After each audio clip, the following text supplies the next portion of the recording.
Hello and welcome to gradeupstudy.com। तो स्वागत है आपका आज की इस वीडियो में।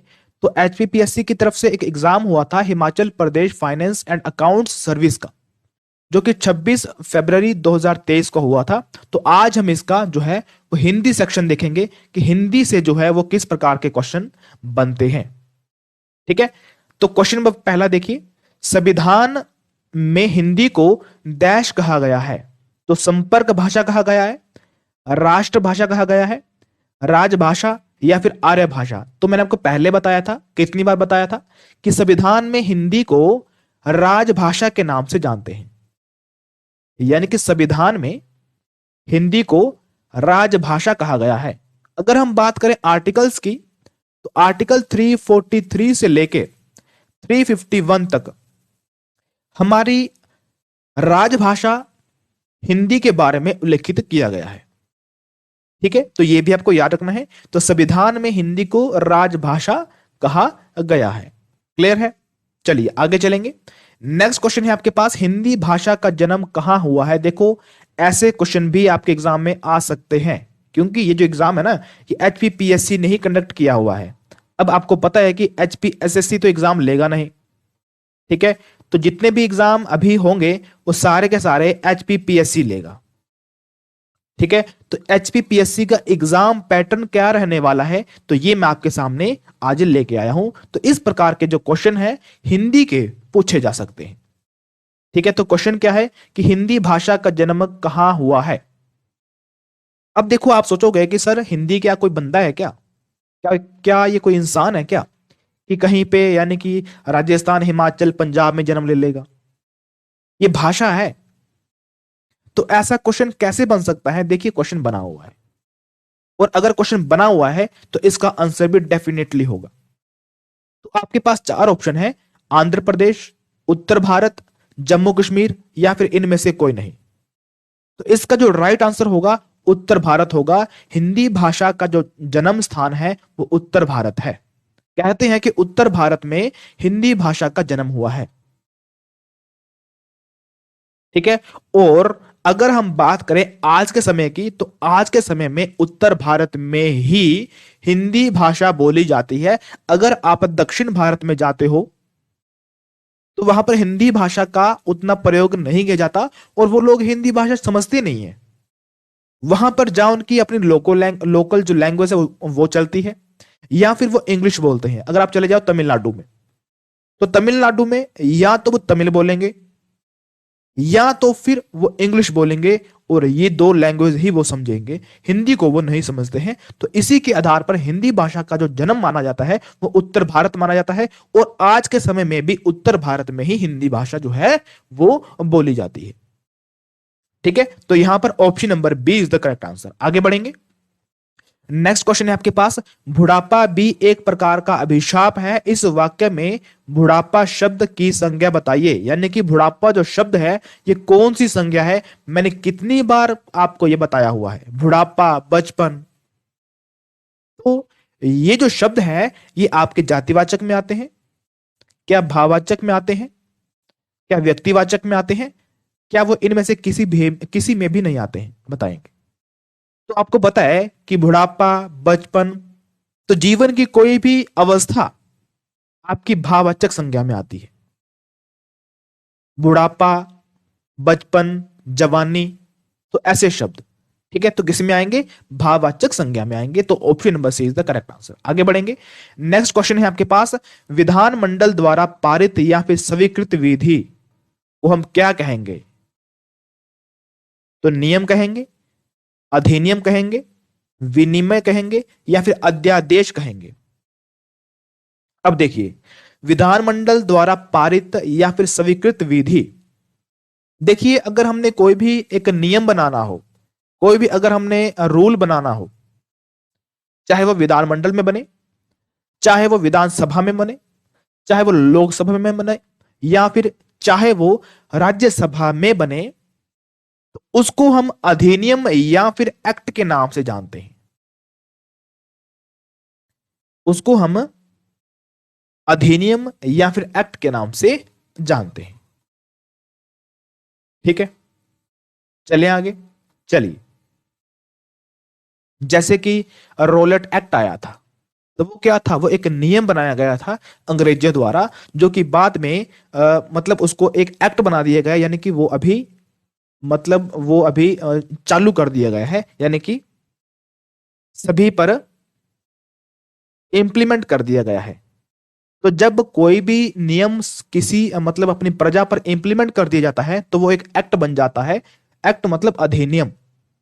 तो वही क्वेश्चन यहां पर बना हुआ है कि विधानमंडल द्वारा पारित या फिर स्वीकृत विधि को हम क्या कहेंगे, तो अधिनियम कहेंगे या फिर एक्ट कहेंगे। ठीक है, आगे बढ़ेंगे।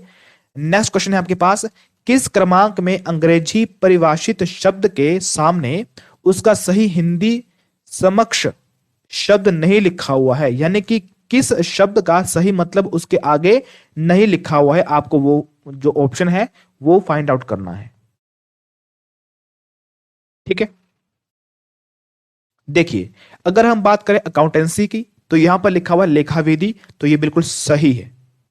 अगर हम बात करें सप्लीमेंट्री की तो इसका लिखा हुआ पूरक, ये भी बिल्कुल सही है। अगर हम बात करें ऑडिट की तो ऑडिट का मतलब क्या लिखा हुआ है, लेखा परीक्षा, तो ये भी बिल्कुल सही है। और ऑडिट वर्ड आप पढ़ोगे पॉलिटी में। ठीक है, तो वहां पर भी आप क्या पढ़ोगे, लेखा परीक्षा।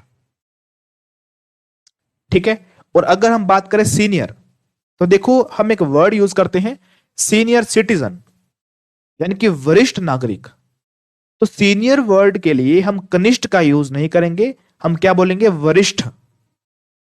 क्या बोलेंगे, वरिष्ठ बोलेंगे। ठीक है, तो सीनियर का जो मतलब होगा वो कनिष्ठ नहीं होगा, वरिष्ठ होगा, यानी कि option number C is the correct answer. तो ऐसे क्वेश्चन भी जो है वो आपके एग्जाम में पूछे जा सकते हैं Himachal Pradesh public service commission द्वारा। आगे देखिए, मेमोरेंडम के लिए सही हिंदी परिभाषित शब्द क्या है, यानी कि आपको बताना है कि मेमोरेंडम को हम हिंदी में क्या बोलेंगे। देखो, वर्ड मीनिंग के क्वेश्चन आ रहे हैं, वर्ड मीनिंग के क्वेश्चन आ रहे हैं, तो क्या बोलेंगे, सूचना बोलेंगे, अधिसूचना बोलेंगे, विज्ञप्ति बोलेंगे या फिर ज्ञापन बोलेंगे। देखो, अगर हम बात करें मेमोरेंडम की तो आपने सुना होगा कि मेमोरेंडम देना है, या फिर अखबार में मेमोरेंडम आया हुआ है। ठीक है, जैसे कि मान लो कि कहीं पर भी अगर रोजगार शिविर लगना है, ठीक है, तो न्यूज़पेपर में उसका मेमोरेंडम लगा हुआ होता है, यानी कि ज्ञापन लगा हुआ होता है। क्या लगा हुआ होता है, ज्ञापन लगा हुआ होता है, यानी कि option number C is the correct answer. Memorandum को हम हिंदी में बोलते हैं ज्ञापन। ठीक है, तो ऐसे क्वेश्चन भी आपके एग्जाम में बन रहे हैं। आगे चलेंगे, आगे है आपके पास ऑटोनोमस। तो ऑटोनोमस को हम हिंदी में क्या बोलेंगे, स्वयंभू बोलेंगे, स्वयं संचालित बोलेंगे, खुद का बोलेंगे या फिर स्वायत्त बोलेंगे। अब देखो, अगर हम बात करें ऑटोनोमस, तो ऑटोनोमस का मतलब होता है स्वयं सत्ता। क्या बोलेंगे, स्वयं सत्ता। अगर हम बात करें ऑटोनोमस की तो इसका एक सिनोनियम है sovereign. India is a sovereign country. अब सोवरन का मतलब क्या होता है, सोवरन का मतलब होता है जहां का राजा, यानी कि प्रेसिडेंट, साथ में पीएम, प्रजा द्वारा चुना जाता है। ठीक है, तो इस चीज को हम बोलते हैं ऑटोनोमस। ठीक है, तो स्वय सत्ता, क्या बोलेंगे, स्वय सत्ता या फिर स्वायत्त। बाकी स्वयंभू, जो कि स्वयं उत्पन्न हुआ हो, वो भी इसका मतलब नहीं होगा, क्योंकि इसका मतलब हमेशा सत्ता से होगा, शासन से ही होगा। ठीक है, तो स्वयं संचालित जो कि ऑटोमेटिकली चलती है, वो भी नहीं होगा। खुद का, खुद का भी नहीं होगा, क्योंकि यहां पर सत्ता की सेंस आनी चाहिए, शासन की सेंस आनी चाहिए। तो स्वायत्त होगा इसका answer, option number D is the correct answer. और ऑटोनोमस और सोवरन ये दोनों क्या है, सिनोनियम है, आपको ये भी याद रखना है। ठीक है, चलिए आगे बढ़ेंगे। 98 क्वेश्चन है कि सामान्य का विलोम शब्द क्या होगा।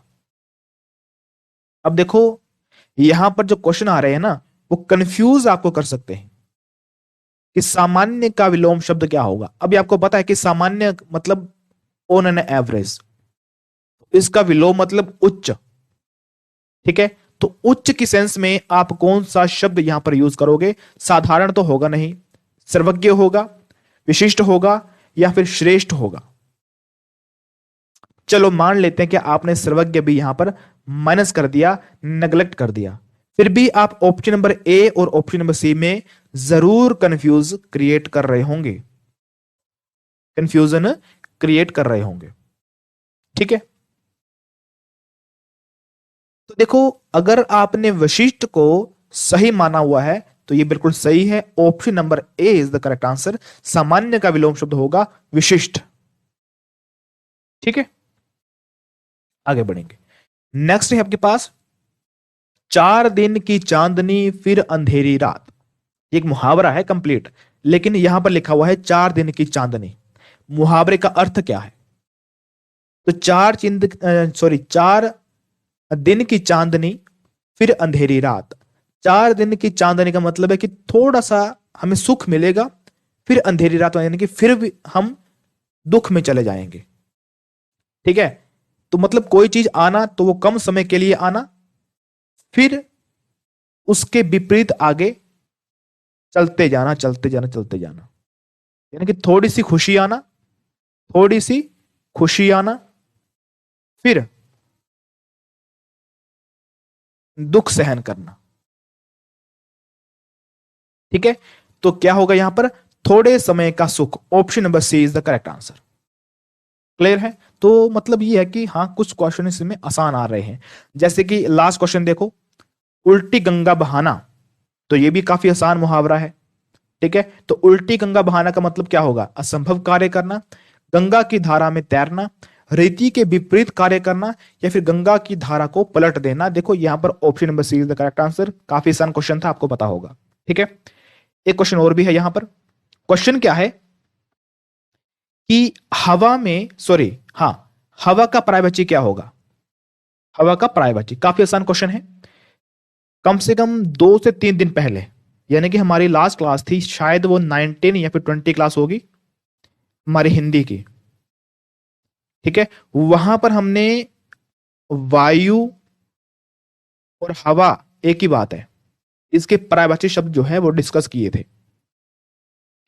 और वही क्वेश्चन देखो यहां पर आ चुका है। तो हवा का पर्यायवाची क्या होगा? तनुज होगा, नाराज होगा, धीर होगा, या फिर व्यार होगा? बताएंगे। इसका जो राइट आंसर होगा वो होगा व्यार। क्या होगा? व्यार होगा। ठीक है, अगर हम बात करें तनुज की, तो यहां पर आपको याद रखना है तनुज। तनुज, तनुज का मतलब होगा बेटा, और तनुजा का मतलब होगा बेटी। ठीक है, तो ये आपको याद रखना है। अभी आज मैं आपको एक काम देता हूं, आपने करना क्या है? मुझे धीर और नाराज का अर्थ क्या होगा, ये आपने मुझे कमेंट सेक्शन में बता के मतलब बताना है आपने, ताकि बाकी को भी पता चले कि इसका मतलब क्या होगा। ठीक है, तो व्यार का मैंने आपको बता दिया, व्यार का मतलब होगा हवा, और तनुज का मतलब होगा बेटा। आपने धीर और नाराज का अर्थ मुझे बताना है कमेंट सेक्शन में। ठीक है, चलिए, तो ऐसे क्वेश्चन जो है वो आपके एचपीपीएससी एग्जाम में बनेंगे और ऐसे ही आपको तैयारी करनी है। ध्यान में रखो कि इंग्लिश सेक्शन में वोकैब तो आती ही आती है। वोकैब मतलब शब्द का मतलब आपको पता होना चाहिए, लेकिन आजकल हिंदी ग्रामर में भी वोकैब आ रही है, यानी कि वर्ड मीनिंग आ रहे हैं। तो इसके लिए आप अपने आप को रेडी करो, क्योंकि आपके एग्जाम में ऐसे क्वेश्चन बन रहे हैं। तो वोकैब पर भी आपको फोकस करना है। और आपकी जानकारी के लिए बता दूं कि हमने इंग्लिश का एक स्पेशल कोर्स लॉन्च किया है, जिसकी वैलिडिटी है 1 साल। ठीक है, 1 साल। तो वहां पर हम इंग्लिश ग्रामर प्लस इंग्लिश की वोकैब क्लासेस जो है वो लाइव चलती है डेली सुबह 7 बजे। उसके बाद इसकी रिकॉर्डिंग आपको वहां पर प्रोवाइड करवा दी जाती है।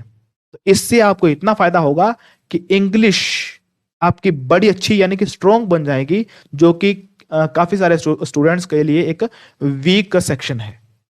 ठीक है, तो इंग्लिश को स्ट्रॉन्ग करने के लिए आप हमारे जो हमारा GUS English basic to advance course है, आप उसमें इनरोलमेंट ले सकते हैं। ठीक है, आपको करना क्या है कि डिस्क्रिप्शन में जाना है, वहां पर आपको हमारी एप्लीकेशन को डाउनलोड करना है, रजिस्टर करना है, लॉगिन करना है, और लॉगिन करने के बाद आपको जाना है ऑल कोर्सेज में, और वहां पर तीसरे नंबर पे कोर्स होगा GUS English basic to advance, उसमें आपको इनरोल हो जाना है। ठीक है, बाकी अगर कोई भी दिक्कत हो, कोई भी अगर आपको एक्स्ट्रा जानकारी चाहिए, तो आप हम मुझे व्हाट्सएप कर सकते हैं।